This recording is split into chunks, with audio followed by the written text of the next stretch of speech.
Dans un conservatoire comme le nôtre, on peut aussi montrer des objets faisant partie du sacré et qui sont d'un réalisme fulgurant. C'est-à-dire que vraiment on voit le sang partout, on voit les plaies ouvertes, etc. Mais il est d'un renseignement pour la Bible très intéressant, parce que les clous sur les pieds du Christ, vous en voyez la trace.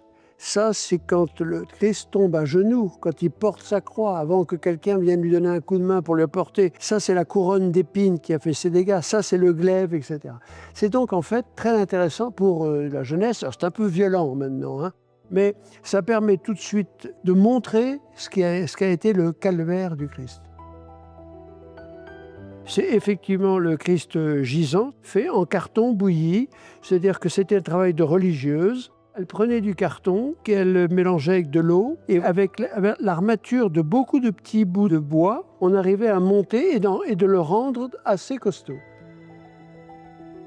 Je me suis laissé aller à présenter quelque chose qui est un peu dur et qui pourrait mettre en difficulté des enfants qui le verraient. Là, on cherche à apitoyer terriblement.